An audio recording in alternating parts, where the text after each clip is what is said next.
so beautiful. You know, now I know how the great Billy Graham felt, because it's the same feeling. We love Billy Graham. We love Billy Graham.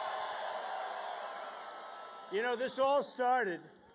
We had a hotel, and we were going to have about 250 or 300 people. And the hotel was great. They called. They said, something's happening here. We can't hold this. This is crazy what's going on. And then we went to the convention center, and they can have 10,000 people. And we're all set, and we're excited. And the next day they said, too many people. We can't put them in. So we came here. We came here.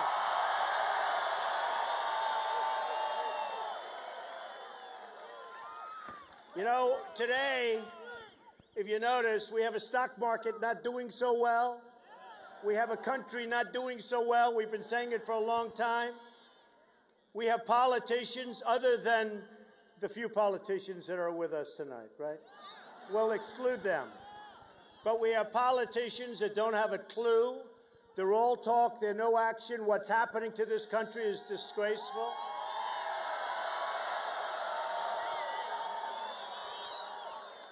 And you know, when I announced that I was running for president, I brought up the subject of illegal immigration. And I took a lot of heat, that I can tell you. Rush Limbaugh actually said incoming. He got more incoming than anybody I've ever seen. And 2 weeks later, everybody was apologizing to me.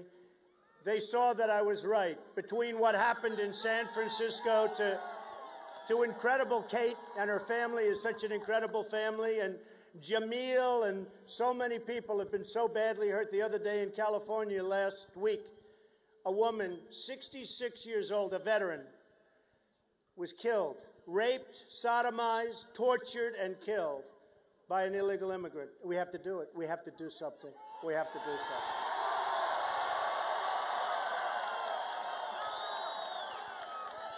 So we're going to talk. We're going to have a lot of fun. You know, the weather's a little dicey. That's okay. But who cares if it rains, right? Right? You know, if it rains, I'll take off my hat and I'll prove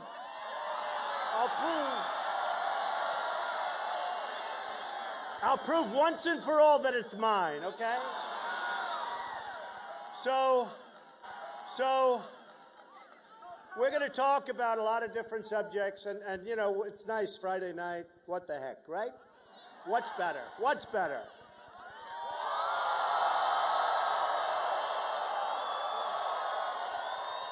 What people? The people that built this country. That's what we have here. I mean, the people that built the country. Great people.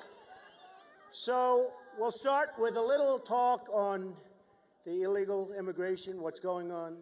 We've got to stop it. We're going to build a wall, and it's going to be, you know, it's amazing. The politicians 10 years ago, 15 years ago, they all wanted a wall. But it never went. It never happened. Because somebody didn't want it. Probably a lobbyist. You know, all these guys like Bush and like Hillary Clinton, they're all taken care of. I don't know if you know. Yeah. True. No, but when Hillary has $60 million, and when Jeb Bush, who's totally in favor of Common Core, weak on immigration, right? Very weak on immigration, wants to let people come in. Although now he is using Anchor Baby. You know, he put out a memo, you cannot use Anchor Baby. Now because I used it, he's using it. Politicians, but when they have, in his case, $114 million, in Hillary's case, she's got 60. Now, I don't know that she's going to make it to the gate. What do you think? I don't know. I'm not sure that she's making it to the gate. Some bad things came out today, you know, those classified. You know the word classified. You know, they've destroyed General Petraeus over less, and nothing seems to be happening here. So it'll be very interesting to see what happens ultimately. But we have right now, and I just got these numbers today. I said, what are they? 7.5% of all of the births in this country are illegal immigrants, okay? We can't afford it. And they're supposed to stay. Now, I turned out to be right, the 14th Amendment. You know, I had these guys on television, oh, you can't change the 14th Amendment. It'll take so long. On that, I agree. But you know what? An act of Congress. The 14th Amendment, I was right on it. You can do something with it, and you can do something fast. You can do something fast.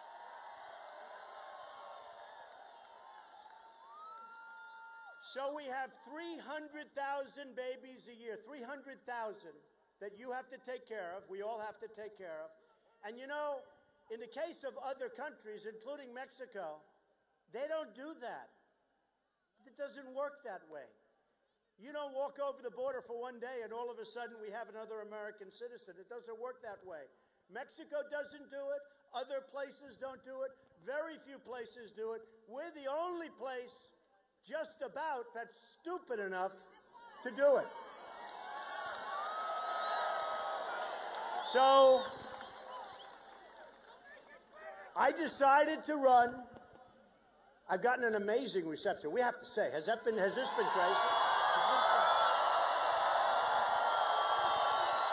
Man, I mean, it's been wild. I'm a non-politician. The other day I served jury duty, right? I told you, they had occupation. I refused to put down politician.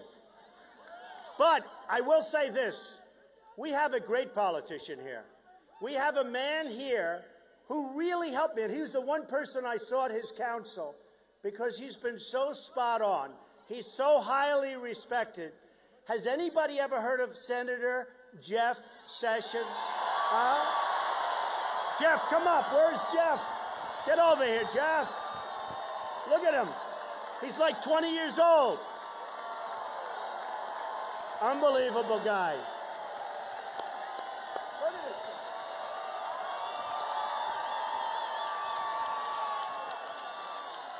Come here. Just say hello.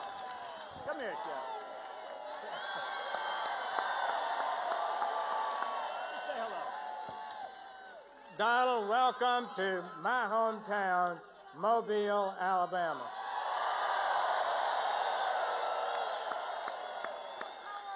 The American people, these people, want somebody in the presidency who stands up for them, defends their interests and the laws and traditions of this country. We welcome you here. Thank you for the work that you put into the immigration issue. I'm really impressed with your plan. I know it will make a difference. And this crowd shows that a lot of people agree with that. Congratulations. Welcome and God bless. Thank you, Jeff. He was so great, such a help. So I go around and I see so many people, and I've been treated so well by the people. And you know, we're leading in every poll. We're leading in just about every state, including Alabama. Big. We're leading in Florida. Can you believe it? And we're leading big in Florida. And you know, it's really amazing. I said, well, Florida, I love Florida. It's a great place, right? Great. But Florida, we have a governor and we have a sitting senator, and I'm killing them. Explain that. Obviously, they're not doing a very good job because that shouldn't be happening. But we're winning in Florida, Pennsylvania, Iowa, New Hampshire, South Carolina, North Carolina, Texas. And then nationally, we're just absolutely way ahead of everybody else. In fact, you know, if this were another country, we could maybe call for an expedited election, right? I would love that. Can we do that? Can we do that? I'd like to have the election tomorrow. I don't want to wait. So the reason that I think we see this receptivity is that I know the game better than anybody. I've been on the other side. You know, I was totally establishment, was hand and millions of dollars all the time to these characters, right? I was like the fair-haired boy. Do I look fair-haired from back then? But I know the game. I mean, I understand it. And so many people have come up, lobbyists. I said, I don't want money from lobbyists. But recently, last week, a man comes up who's a good guy. I know him. $1 lobbyist. I say, I don't want your money. I don't want your money. Because, I don't know, maybe I'll rethink it. Should I rethink it? Take it. Take it. You know what I should do? How about this? How about if I take his money, but in the end I screw him and don't do anything for him? Is that okay? Can I do that? You know, because I built a great business and I feel sort of stupid. I say, I don't want your money. Can I take it, please? I promise I won't do anything for him. I told him, I said, you know, I don't want your money because in 2 years when you come to see me about something, I'm not doing it unless it's good and unless it's going to make America great again, right? Right? But I'm going to have to rethink it. I think I'm going to rethink that because I think I should take a lot of money. Are we allowed to give it to charity or something? I don't know. Give it to charity. Just take it. Just take it. So what happens is these guys come up, and I'm lucky. You know, everybody said he's never going to run. Okay? You know that, right? And my wife actually said, you know and she knows me pretty well. And she also sees the reaction. And for a long time, whether it's Trump, the art of the deal, which Obama and Kerry obviously did not read when they did this crazy deal with Iran. Oh, look, the art of the deal. Come here, give me that book. I love that book. You know, I said the other day, and it sort of played pretty well, that is my second, help her over here. Help her over here. That is give me that book. Give me that. There's always the art of the deal, and that's the real one. That's the original. That's when they use real paper, right? You know, I said the other day, because so many people, they carry around the art of the deal, because they're begging their politicians, please, please, read the art of the deal when you negotiate with China, and with Japan, and with Mexico, and with Vietnam, and with Saudi Arabia, and with everybody. You know, right now we have a problem where North Korea is getting frisky, right? Now, recently I ordered 4,000 television sets. I'd like to order them from here. Like the hats are made in America. Can you believe I was able to find a guy? I had to do that because, you know, these hats are hot as a pistol. You know that. And they're made in America, and I'm going to give you your book. Believe me, I haven't forgotten about you. But they're made in America. But the other day, and now I see today, it's sort of pretty hot on the news, that our very dear friend from North Korea is acting a little bit rambunctious again. So I ordered 4,000 television sets from South Korea, whether it's Samsung or Sharp or LG or any of them. They're all made in South Korea. I paid a fortune. And they're wonderful, and they're wonderful people. They're making a fortune. Do we have anybody that makes television sets in this country? I almost don't think so, right? So they're mostly made, other than Sony, which has lost its way. Prices are too high. But they're mostly made in South Korea. So now I see North Korea is acting up. So I see that we're sending ships, and we're getting our troops ready. We have 28,000 troops over there, and we're getting ready just in case. Bob, we're going to fight. We're going to protect. We get nothing. We get nothing. What do we get? We get nothing. Saudi Arabia, and I get along great with all of them. They buy apartments from me. They spend $40 million, $50 million. Am I supposed to dislike them? I like them very much. But, you know, Saudi Arabia makes $1 billion a day. A day. That's, in all fairness, just before the oil went down a little bit, but that's okay. These are minor details. But let's say they were. So now they're making $500 million a day. That's not so bad, right? We get nothing. And they wouldn't be there without our protection. Even Germany. Germany's a power. Who has a Mercedes-Benz? Anybody? A lot of people. They're a power. They pay us nothing. We defend the whole world. All you have to do, and we want to be nice. Somebody said, oh, that's like the mafia defense. I said, don't worry about it, okay? The mafia is not so stupid, all right? They said, that's terrible to ask for money. No, they said it. They said, that's terrible. How could you possibly ask for money to defend a country? I mean, tell me, how crazy are we? So now we're sending our ships, we're sending our everything. We got, I'll tell you what, those 28,000 troops that we have right now on the border between North and South Korea, that's dangerous territory. They're in harm's way. They're in harm's way. And we get nothing. We get nothing. Other than they're a good competitor. I mean, they compete with us. They take our trade. We lose a fortune with them. We lose a fortune with China. We defend Japan. You know, we have an agreement with Japan where if somebody attacks Japan, we have to come to their rescue. But if we get attacked, Japan doesn't have to help us. Do you think that's a good deal? That's sort of like Sergeant Bergdahl. Has anybody heard of Sergeant Bergdahl? The traitor. No, the traitor. I call President Obama the 5-for-1 president. We get Sergeant Bergdahl, a traitor, who, by the way, 6 people, at least, that we know of, 6 people were killed trying to get this guy back. 6 people. They went after him. They wanted to get him back. So we get Sergeant Bergdahl, and they get 5 people that they desperately wanted for years that are right now back on the battlefield, trying to kill everybody, including us. How stupid are we? How stupid are we? And, you know, the reason we have crowds, and no matter where I go, the other night we were in New Hampshire. We had some, New Hampshire was so incredible, the crowd. You saw it. It was in television. You know, every time I go on television, it's got to be live. It's live. I said, oh, can I have a rest, please? Tonight it's live on Fox. It's live. Who likes Fox? I like Fox. It's live on CNN. Who likes CNN? All right. And it's, oh, this is going to be, and it's live on MSNBC, right? Well, they're still working. They're still working.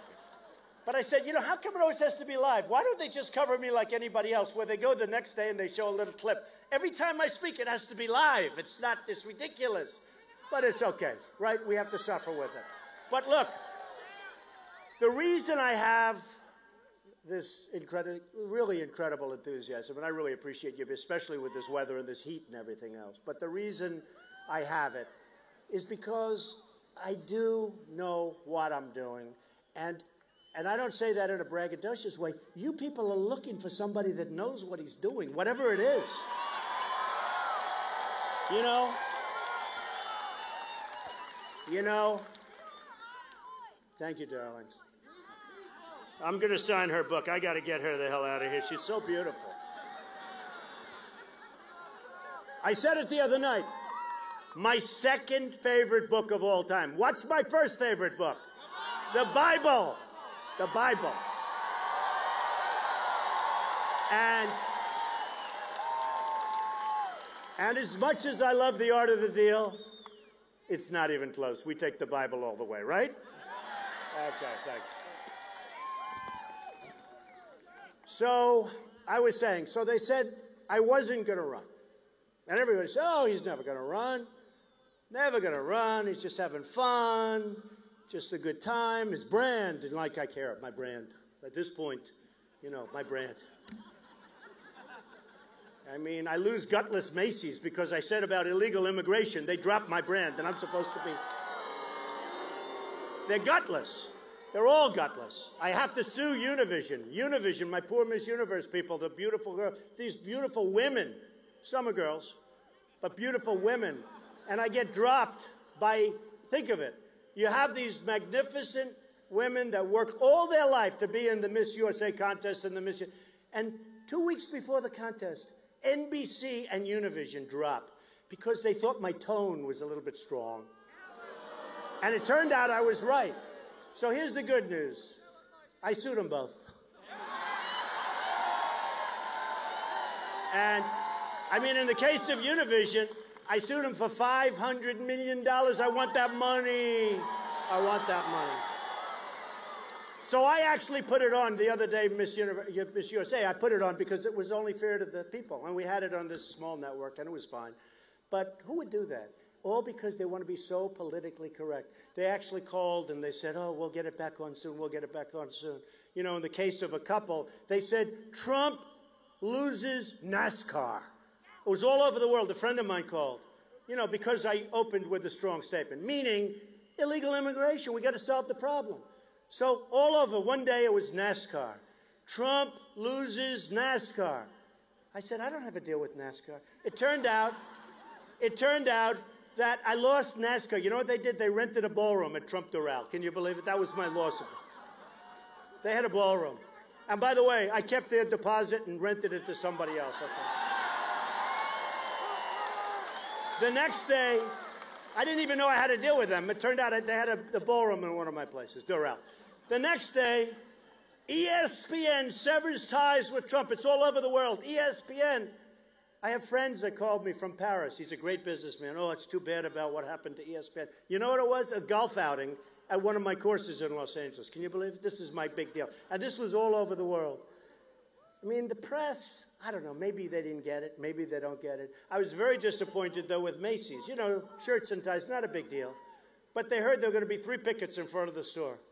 And they called, oh, we're going to have pickets. We're going to have pickets. I said, look, in 2 hours they'll be gone. Believe me. They'll go for lunch. They won't come back. Don't worry about it. I've been through it. It's true. But they said, oh, this is so bad. Can we sever ties? I said, I don't care, sever ties. I don't wear ties so much anymore, you know. I didn't like the ties that much anyway. You know why? Because they were made in China. It always drove me nuts. True. True. But they were good. They were good. But I just hate gutless people. And so the reason that we're getting this receptivity, which is like this all over the place, is because I filed my papers. And they said, never going to run. Then they said, he's never going to sign the big document, which is a 1-page document, which basically you're giving your life away. And I signed. And then they say, oh, I can't believe it. The pundits, you know, they get paid $500,000 a year to sit there and make jerks out of themselves, right? Call them pundits. Some are great. Some are really incompetent. I could tell you the ones, but you know what? They're starting to get nicer to me, so I think I can. Now, you know, oh, he knows. He says, I know which one. There are more than one. There are still about 5 left. There were about 50. Now there's about 5. But they're starting to get, now they're coming around. But what happens is then they said, he'll never file his financials. He'll never file. Because he's probably not as rich as people think. I said, actually, one of the reasons I want to run, because I want to file my financials. They're so good. It's true. It's true. So I have like about 102 pages or 98 pages of stuff, and they have all these boxes, over 50 million, over 50 million. And I found and they were phenomenal. They were phenomenal, much better. And people realized, and it was a net worth, and this is not bragging, and I'm going to tell you why. Over $10 billion. That's good, right? Very little debt. Very little debt. In fact, to show you how stupid these people, it has a line for income. And the income was like, I think it's over $400 million a year. Is that good? My son is here. Look at Eric. He can live on that. So it says a line, income. And it's like, you know, it varies with different things. But basically, over $400 million a year, 365. Is there anybody that would not want to make that much money in 1 year here? Anybody? Raise your hand. Well, with it comes responsibility. But I will tell you this. The reason people like what I'm saying is because I want to put that energy, whatever the hell kind of energy is. I don't know if it's screwed up, if it's good, if it's genius, if it's whatever it is. I know how to do things. I know, and I'm not going to do, I won't care about, you know, we're building a great building on Pennsylvania Avenue, right opposite between, as you know, the White House and the old post office. You know, in real estate, there's a slogan, always get the post office, because they were there first. I got the old post office in Washington, D.C. And I got it from the Obama administration. Can you believe that? Now, that's called deal-making. One of the most sought-after buildings in the history of the General Services Administration. And I got it. And you know what? They did the right thing because we're doing a great job. And we had a great statement. They want to make sure it gets done. And it'll be opening. And here's a little story. It's now under budget and ahead of schedule. Do you ever hear that from government?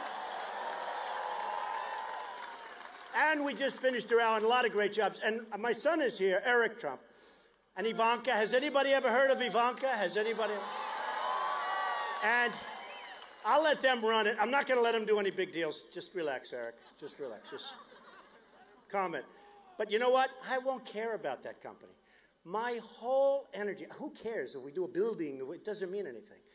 My whole energy, my whole being is going to be to make our country rich and to make our country great again. That's what my whole thing. And I mean, it's my primary, it's a great aptitude. I've always had an aptitude for making money. Some people would say that's nice. One person said, Mr. Trump, that's very crass. I said, what? You said you're going to make the country rich. That's very crass. I said, you have to understand. In order to make our country great, I have to make it rich again. We're a debtor nation. We're a debtor nation. He agrees. Do you agree with me? Yes, he agrees. I can see that. Anybody with a sign that big has to agree. So I will devote 1,000%. I couldn't care less about the old post office. I couldn't care less about any of our stuff. My kids are really good. They're going to run it very nicely. And I just want to make this country so great. And that's what's going to happen. And that's what's going to happen. Like, as an example, give you a couple examples. In Alabama, U.S. Steel, big closure, or essentially a closure. And I said, why? What happened? And I went around and I said, anybody work there? No, I don't think so. I hope not. But big closure. And one of the reasons that China is dumping so much steel into the United States, and really other countries also. But China, oh, I love that sign. Look at that, huh? Wow. Wow. Oh, that's true. Except the only problem is you're breaking everybody's view, but the sign is fantastic. Thank you. So China is dumping tremendous amounts of steel into our country. The government is subsidizing it. It's almost like they want us to just die. And they have no respect for us. And again, like Saudi Arabia, like Japan, I get along with them great. You know, the largest bank in the world is in one of my buildings. They pay me rent. They buy apartments. They spend so much money. Am I going to dislike them? I love them. The problem is, and I say it all the time, their leaders are really smart. They're really cunning. They're really sharp. And we have dummies, right? We have dummies. We have dummies. We have people that don't have a clue. And I don't know, you know, some people say they're bad people. I don't think they're bad people. I think they're incompetent people. A lot of people think they're bad. I don't think they're bad. I think they're incompetent. So you look at China and what they've done. And, you know, last week, and I said this, and I've been saying bubble for a long time. You've been hearing it. Last week, they devalued their currency. And we're having a lot of hard times because of what they did. And when I hear devaluation of the Chinese currency, you know the word, the sucking action. That's called a sucking, like a vacuum cleaner. I have this sucking action. Two things happen. Two things get sucked out of us. Our jobs and our money. Now think of it. China sells us our product, takes our jobs, takes our base, does our manufacturing for us, and we owe them $1.4 trillion. That's like a magic act. I call it the magic act in reverse. We owe them money. Japan, and Japan is back. They have Abe, who's the new prime minister, as you know. And Abe is really smart. I mean, he's smart. I met him one time. He's sharp. And he's negotiating against Carolyn Kennedy. Carolyn. And I was watching 60 Minutes. I'll give you guys a plug. I was watching 60 Minutes. And they're doing a feature on Carolyn Kennedy. And she's very nice. You know why I like her? Because Ivanka Trump likes her. My daughter likes anybody that my daughter likes, right? Anybody my daughter likes, we love Ivanka. So what happens is that they're doing a feature, and they said, how did you become ambassador to Japan? And with Japan, the ambassador is a very important position because we negotiate. You know, you need somebody sharp. You need a killer, right? A smart killer, not a dumb killer, because there are plenty of dumb killers, too. You need somebody sharp. So they said, how did you get the ambassadorship? She said, well, and this is pretty close. I mean, you can check it out. Well, I don't know. I wanted a job, and I had nothing to do. So I went to the White House, and I said, could I have a job? Do you have anything for me to do? And they said, how would you like to be ambassador to Japan? And she said, really? She said, I'll do it. She couldn't believe she got it. And then they show the rest of the show is her being wined and dined by Abby and all of these killers. Wined and dined. She's being feted at a dinner and this and lunches and breakfast. She'll do anything they want. Anything. So I have the smartest, toughest, meanest, in many cases, most horrible human beings on earth. I know them all. They're killers. They're negotiators. Some are nice people, very few. Some are nice people.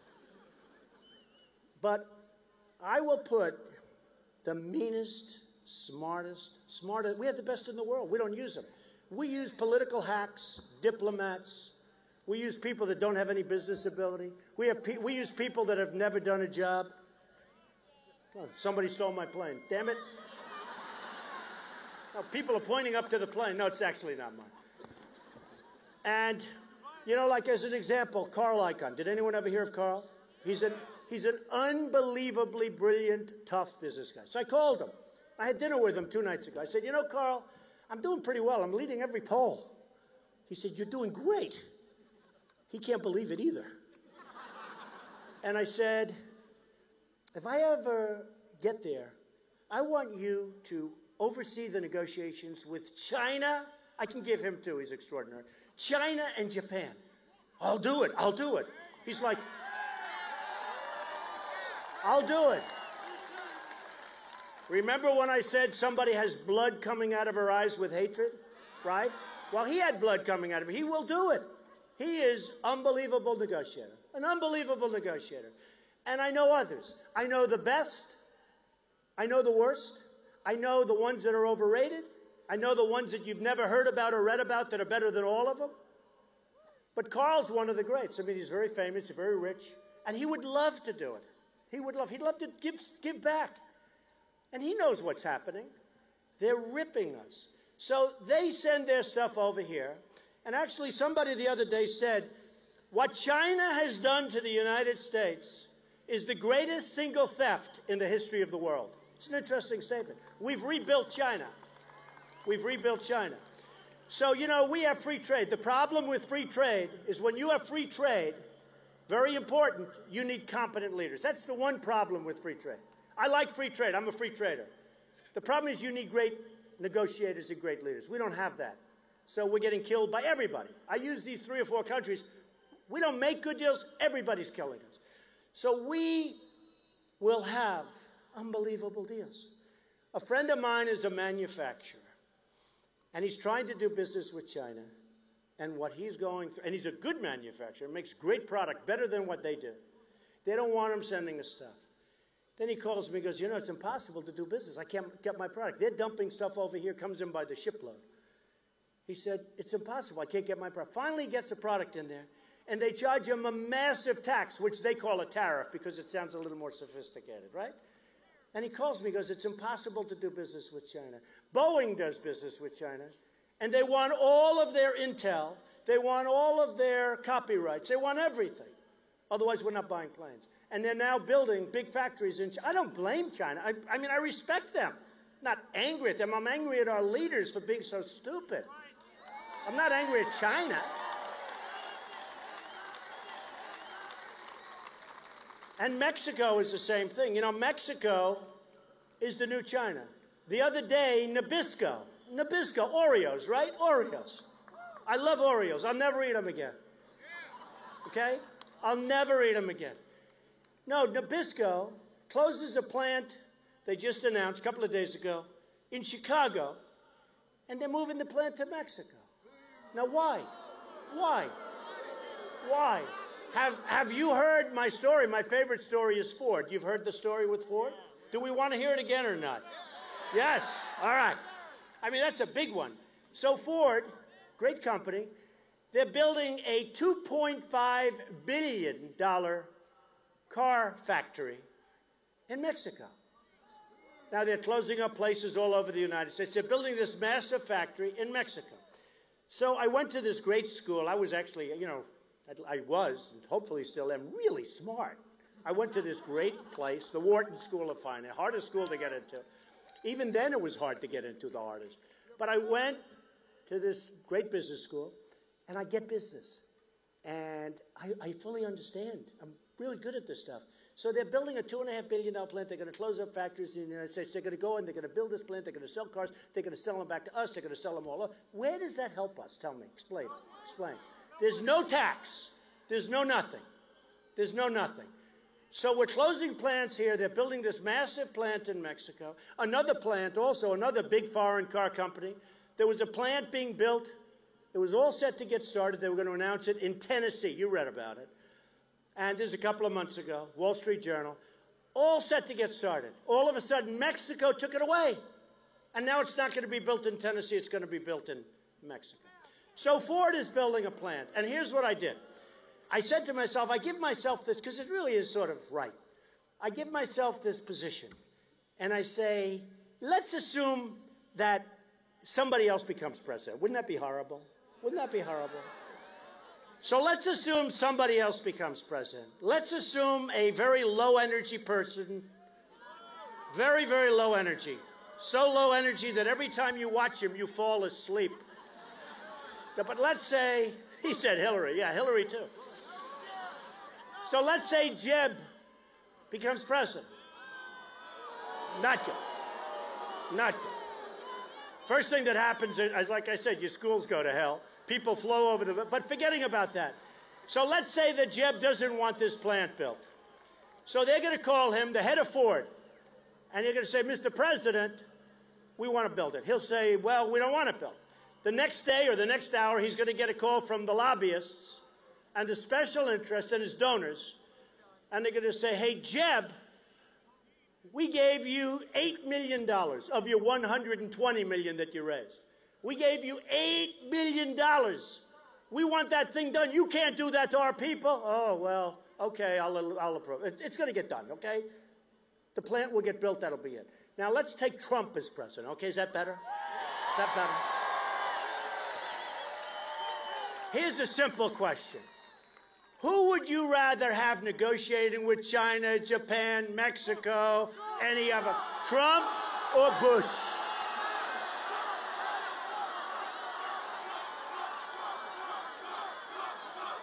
Actually,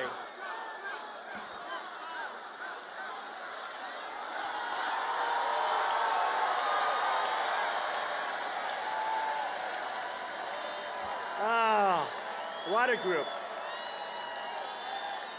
What a group. Well, you know, it's sort of interesting.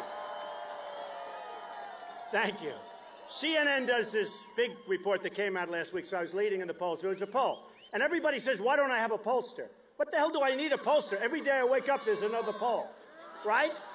You know, they pay these guys like $100,000 a month, and they can't function because unless they go and have it vetted with their pollster, they can't talk. And I say, why do I need a pollster when every day there's a new poll and they give like 30 pages? I don't have to get a pollster. What the hell do I need it? Save your money. Okay. But CNN did this really very, very expensive, very well done poll. It's only well done because I was leading by a lot. If it wasn't, I'd say it wasn't. And they had leadership. I was way ahead of everybody. They had, actually, I was very good in warrior. You know the thing I'll be great at? That people aren't thinking, but the thing and I do very well at it, military. I am the toughest guy.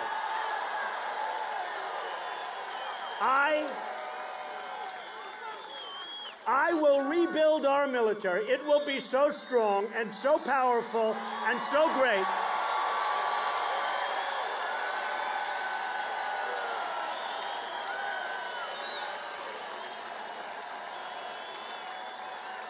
It will be so powerful and so great that we'll never have to use it. Nobody's going to mess with us, folks. Nobody.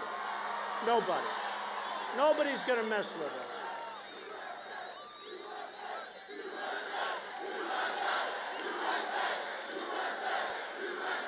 Beautiful.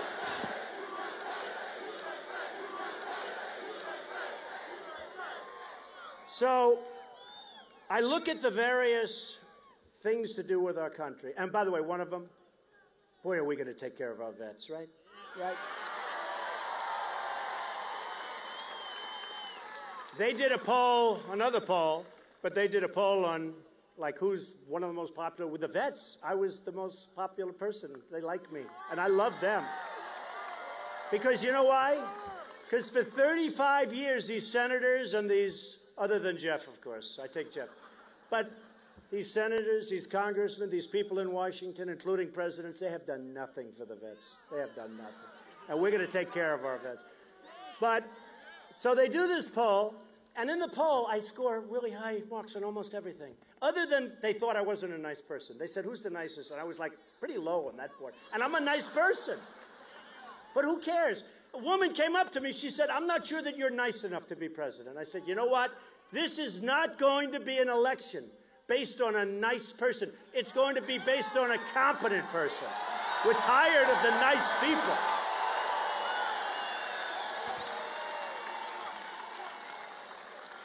So I won on the economy. I won on jobs. I won on leadership by massive numbers, like massive. You've seen it. I won on all these categories. I say, why do we need an election? We don't need an election. These are such important categories. But I have had an amazing experience because from the time I announced, almost, other than the first week, that was a rough week. They were hitting me. But the press, which is, by the way, largely very dishonest, I have to say this. The political media, I actually think that the political media is less popular than Congress. Can you believe it? And Congress has almost no rating. And in all fairness, because look at all those cameras, they're all live, and they're trying to shut off the camera right now. But you know what? They're all live. And so many live cameras. But look at, thank you. But I will say this. The media is very dishonest, but there is a certain group that are fantastic people. And every once in a while, I'll get an honest story, and I love it. I cherish those stories. They're not often, but they cherish those stories. But we have, you have to understand, and they've really started treating me much better. Don't forget, when I first ran, I said, you know, it's amazing. Went to a great school, excellent student, smart guy. My uncle was a professor at MIT. He was a smart guy. You know, good, smart guy, right? Good family. Do we believe in the gene thing? I mean, I do, right? You know, I do. Like they used to say, Secretariat doesn't produce slow horses. Actually, Secretariat wasn't one of the best, if you want to know the truth. But in theory, that's true. But then I went out and made a tremendous, built a tremendous fortune and great company. I did The Art of the Deal and many books that were bestsellers. The Art of the Deal was one of the biggest selling, maybe the biggest selling business book of all time. I did The Apprentice. We love The Apprentice. Tremendous. NBC hates me. You know, NBC hates me because they renewed The Apprentice. And I said, excuse me, I'm not doing it. I'm running for president. I'm going to make the country great again. They actually came up to my office, and the top people, great people from NBC, and they said, please, please run. And I said, I'm not running. I mean, I'm not running. They said, we already renewed the show. They sold most of the advertising. They renewed the show. I said, I'm going to run, and I'm going to make our country great. We're going to do something that's special. We're going to do something that's special. I'm hired. You're hired. So I look at the landscape of our country. I look at where we're going. I look at where we've been. We've had a horrible number of years. A horrible number of years. We can't beat ISIS. I watched a general the other day on television who's just retiring, which is fortunate. How do you think we'll do against ISIS? Oh, I don't know. It's going to be very tough. Can you believe this? General George Patton, General Douglas MacArthur are spinning in their graves as you listen to this. They're spinning in their graves. He talks about a hard time. And I look at what's going on with the landscape, and then I get to meet all of the people that I've met over the last period of time. And I want to tell you, it's been amazing. It's been really amazing. And I want to finish up with a couple of little points. One of them is the Ford deal, right? Israel, I love Israel. Oh, by the way.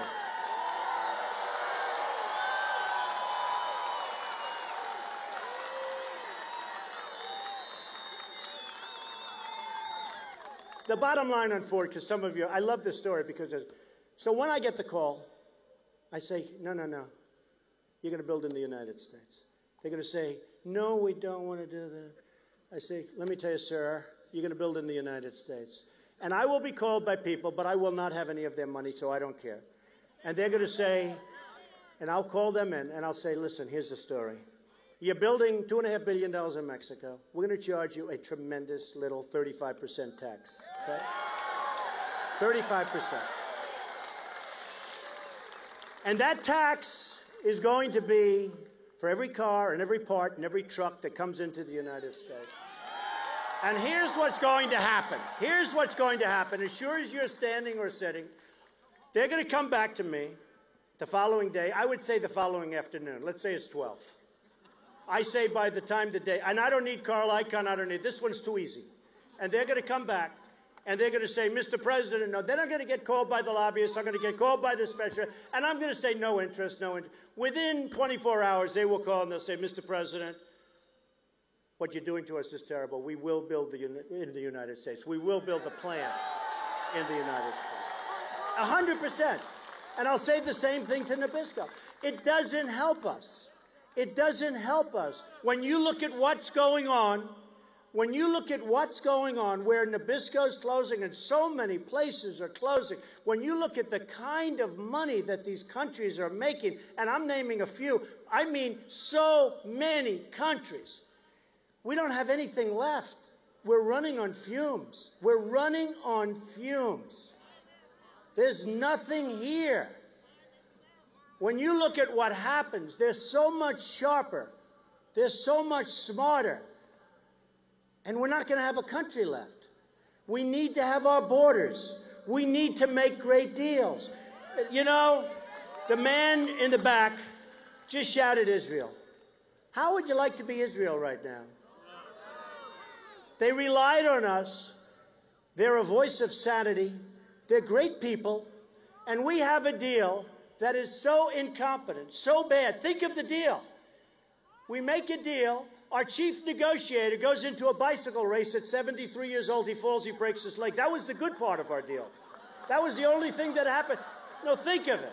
And I told people last week, because I told this last week, I swear to you, I will never, ever ride a bicycle, at least in a race, but I won't ride one anyway.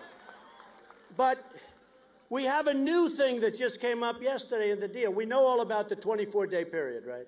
But the 24-day period, that doesn't start, that clock doesn't start ticking for a long time. For a long time. So that could be forever. So if they're doing something, believe me, by the time we get there. But here's the all-time great. First of all, why aren't they giving us back our prisoners? And second, can you believe this? Can you believe it? And second of all, the other day, it was determined that Iran, in a very important section, maybe the most important, right, is going to do their own policing. They are going to police. They are going to police, and they are going to tell us, we swear we're not building anything.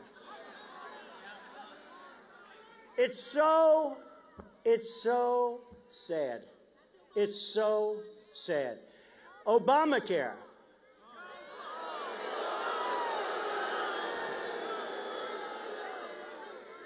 We are going to repeal and replace Obamacare.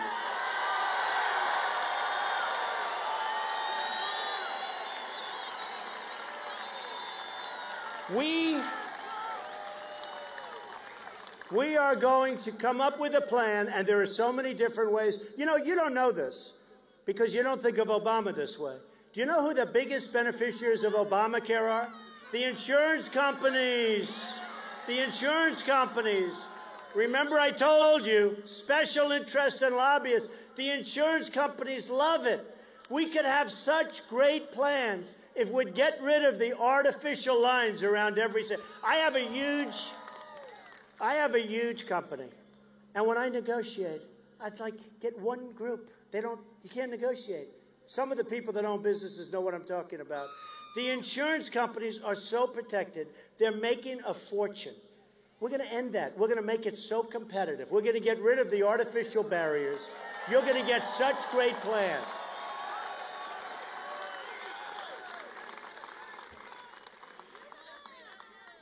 And Obamacare, I mean, you look at what's happening with your premiums. I mean, look at this. Look at what's happening. Just take a look at what's happening to the deductibles. They're so high, it's impossible. It's impossible. Trade, we're going to fix it. Health care, we're going to fix it. Women's health issues, we're going to fix it. You know, my wife came up to me the other day, and she said, it's really sad because people don't understand how you cherish women. I will protect women. It's so important to me, so important. And I heard some of the other candidates, Jeb and some of the others the other day, saying we're not going to fund various women's health issues. Can you believe this? I said that's the end of his election. Women, I don't think, like that too much. Do we agree? And he said we're not going to fund women's health issues. A few hours later, he came back and he said he misspoke. Oh, okay, he misspoke. But women's health issues, so important. We're going to end up taking our country. We are going to make it so strong, so powerful, so loved by people again. So loved. You know,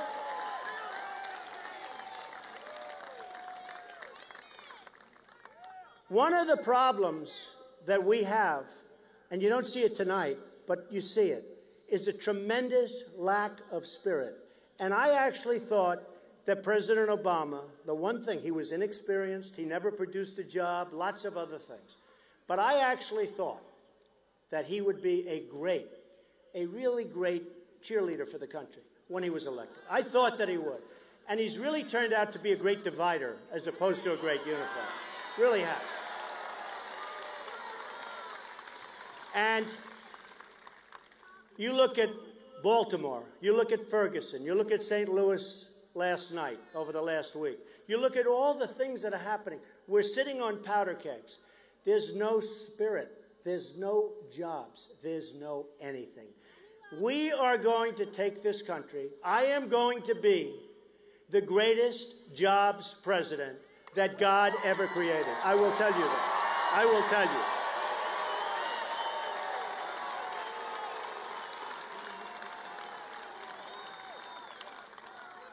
You are going to be so proud. You know, I oftentimes say the American dream is dead, but I'm going to make it bigger and stronger and more powerful than ever before. And that's what's going to happen. I am going to make this country bigger and stronger and better, and you're going to love it, and you're going to love your president, and we're going to turn this place around, and you're going to be so proud. And you know, our whole theme is Make America Great Again.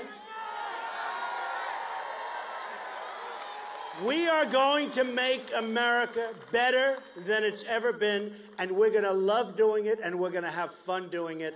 And I just want to thank everybody, because this has been really, really special. Thank you. Thank you very much. Thank you. Thank you. Thank you very much.